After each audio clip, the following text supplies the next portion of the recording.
year probably, and he was like, man, yeah, playing guitar's cool and all, but you're not going to get the girls till you sing, and just kind of hit me on the shoulder.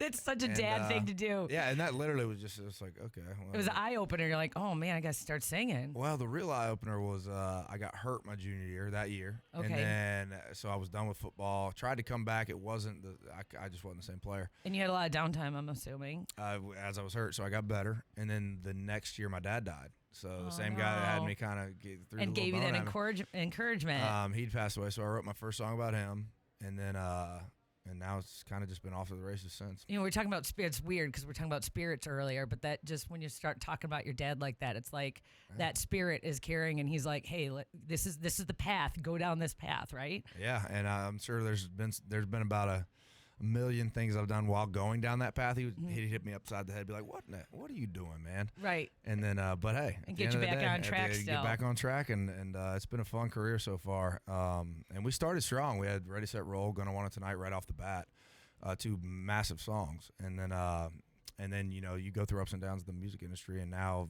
we're back, and it's. And the thing is, touring wise, we didn't go anywhere. Last time we played here, I remember leaving the stage like, my God. Detroit, man, it's a whole nother level of just passion for music up here. We have a good crowd. Unbelievable. We really crowd. do. And I can't remember if that was before. That was 2015 I played here. I ended my tour with the big revival tour with Kenny Chesney.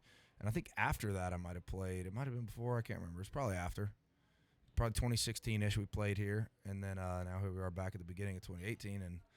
And it's sold out, and I expect no different tonight. I think your story is so inspirational because so many times people put roadblocks in front of them, like, oh, you think in college it's too late to pick up a guitar and start learning how to play guitar and like have these like dreams that you had, and that your dream can change. Like I'm sure your dream NFL, like every guy's like, I just want to play in the NFL, and then it detours you and you can make up a new dream. It tore me up at 22 years old. You know, you lose your career, your dream, and then you lose your dad in the same year. It's like, what in the hell's going on? Right. And then, but yeah, I look at it now. I'm just like, well, I mean, that was almost like a nudge from my dad. All right, go that direction. And then getting hurt and all that was out of my control. But all my NFL buddies or careers are coming to an end. Right. And, you know, mine's just here kicking off. So it's and you can have now, and I've gotten to tour with guys like Chesney and Dirks that I while I was playing football in college that I was just a fan of.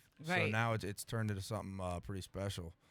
And I get to travel the world. And I was almost bred for this because every summer my grandpa would come from Texas, and my grandpa and grandma would grab me and my brothers for like 2 months. I'm talking real little.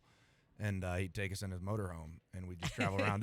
We thought it was really cool of our parents to let us do that, and now we realize that no, we just got out of their hair for 2 months.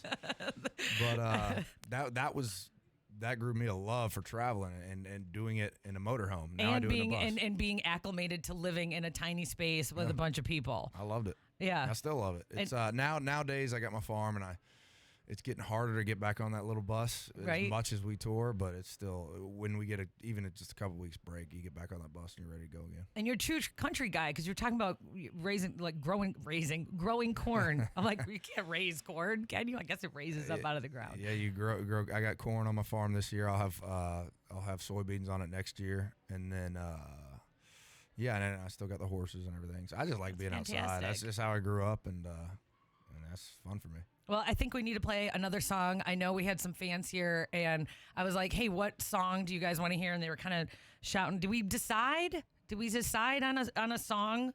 Which one? Ride? She said ride. I don't know if you can play that. What about Ready, Set, Roll? Can that be a nice little second? All right, we'll do that. We'll do Ready. If you want to hear Ride, though, there are a couple tickets still available tonight. You will play that. Is that on the set list for this evening? Absolutely. Okay, so if you want to hear, you're going to have to get in your car. You have to drive on down and come get some tickets here at the Fillmore. Chase Rice. And even though Travis Denning, you said that he's no good, just to wait for you.